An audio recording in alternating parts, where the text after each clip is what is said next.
മനമറിഞ്ഞ് വിളിച്ചാൽ വിളി കേൾക്കുന്ന അമ്മ, കായലിനും കടലിനും നടുവിലെ പുണ്യഭൂമിയിൽ ആ അമ്മയെ കാണാൻ ദിവസവും എത്തുന്നത് ആയിരങ്ങളാണ്. കൊല്ലം ജില്ലയിൽ ചവറ, പൊന്മന, കാട്ടിൽ മേക്കതിൽ ദേവീക്ഷേത്രത്തിൽ വിളിച്ചാൽ വിളിപുറത്തെത്തുന്ന ഭദ്രകാളി ദേവിയുടെ രൂപത്തിലാണ് ഭക്തർക്ക് മുന്നിൽ കാട്ടിലമ്മ ദർശനം നൽകുന്നത്.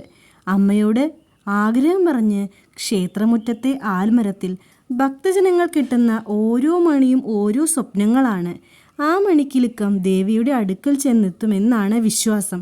കാട്ടിലമ്മയുടെ അടുക്കലെത്തി ക്ഷേത്രത്തിൽ നിന്നും പൂജിച്ചു വാങ്ങുന്ന മണി കിട്ടിയാൽ ഭക്തരുടെ ഏതാഗ്രഹവും നടക്കുമെന്നാണ് വിശ്വാസം.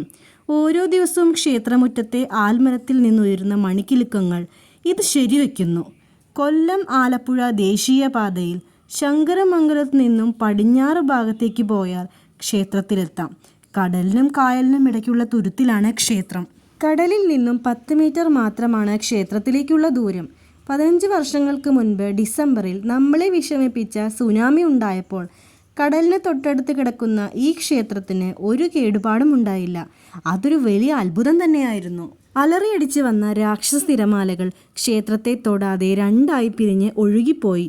ഒരിറ്റു ജലം പോലും ക്ഷേത്രത്തിലേക്ക് കയറിയില്ല എന്ന വാർത്ത ഏവരും അത്ഭുതത്തോടെയാണ് നോക്കിക്കണ്ടത്. കടലിൽ നിന്നും വെറും 10 മീറ്റർ മാത്രം അകലെയുള്ള ഈ ക്ഷേത്രത്തിൽ 5 കിണറുകളുണ്ട്. എന്നാൽ അത്ഭുതമെന്ന് പറയട്ടെ, ഈ കിണറുകളിൽ നിന്നും ഉപ്പ് കലരാത്ത തെളിഞ്ഞ ശുദ്ധജലമാണ് ലഭിക്കുന്നത്. ശാസ്ത്രലോകത്തെ പോലും അമ്പരപ്പിക്കുന്ന ഈ പ്രതിഭാസത്തിൻ്റെ പിന്നിലുള്ള രഹസ്യം അജ്ഞാതമാണ്. ക്ഷേത്രത്തിലെ ആൽമരത്തിൽ കെട്ടിയിരിക്കുന്ന മണിയുടെ മുഴക്കമാണ് ഭക്തജനങ്ങളെ എതിരേൽക്കുന്നത്. ക്ഷേത്രത്തിൽ കൊടിയേറ്റ് നടക്കുമ്പോൾ കൊടിമരത്തിൽ നിന്നും ഒരു മണി താഴെ വീണു. പൂജാരി ആ മണി ക്ഷേത്രത്തിലെ ആലിൽ കെട്ടി. തുടർന്ന് അദ്ദേഹത്തിൻ്റെ ജീവിതത്തിൽ ഒരുപാട് ശുഭകാര്യങ്ങൾ സംഭവിച്ചു.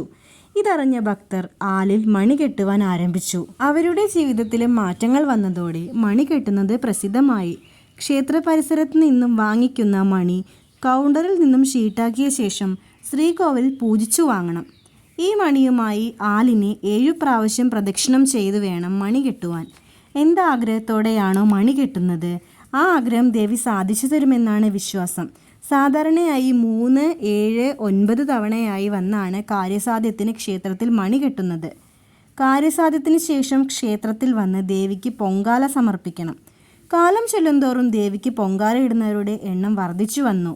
പേരാലിൽ തൂങ്ങിക്കിടക്കുന്ന മണികൾ കണ്ടാൽ തന്നെ വിശ്വാസത്തിൻ്റെ ശക്തി ബോധ്യമാകും. കാലപ്പഴക്കത്തിൽ ദ്രവിച്ചു വീഴുന്ന മണികൾ ഇടയ്ക്ക് മാറ്റി ഉറിയിലിടുന്നു. ഇനി ക്ഷേത്രത്തിൻ്റെ ഐതിഹ്യം പറയാം. ചമ്പക്കുളത്ത് നിന്നും മുതലയുടെ മുകളിലേറി ദേവി ഈ സ്ഥലത്ത് എത്തിച്ചേർന്നു എന്നാണ് വിശ്വാസം.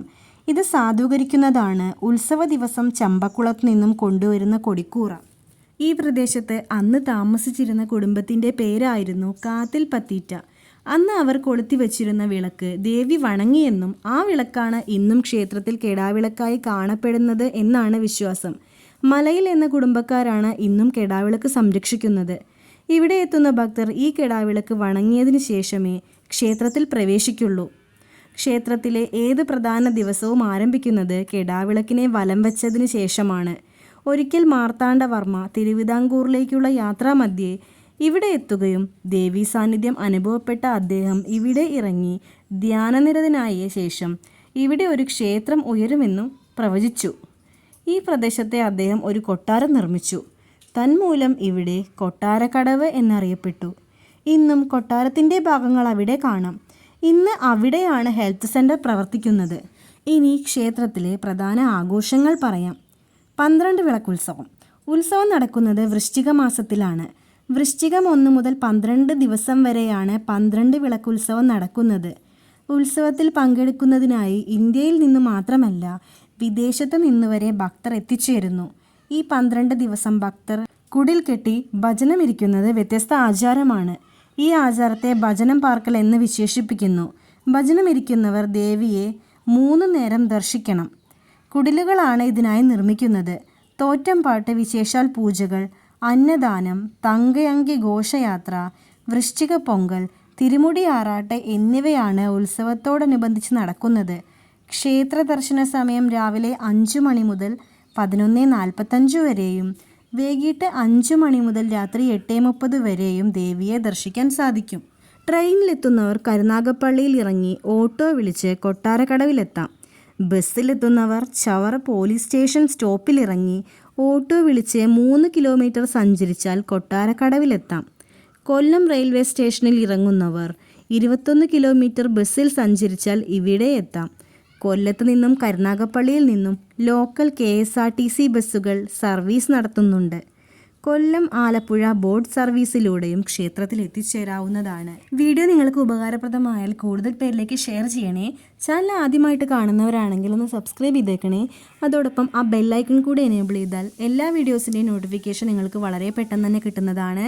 നിങ്ങളുടെ വിലപ്പെട്ട അഭിപ്രായങ്ങൾ കമൻറ്റ് ബോക്സിൽ രേഖപ്പെടുത്തുക. വീഡിയോ ഇഷ്ടപ്പെട്ടാൽ ലൈക്ക് ചെയ്ത് പ്രോത്സാഹിപ്പിക്കണേ. അടുത്ത വീഡിയോയിൽ കാണുന്നവരായിരിക്കും. Thanks for watching.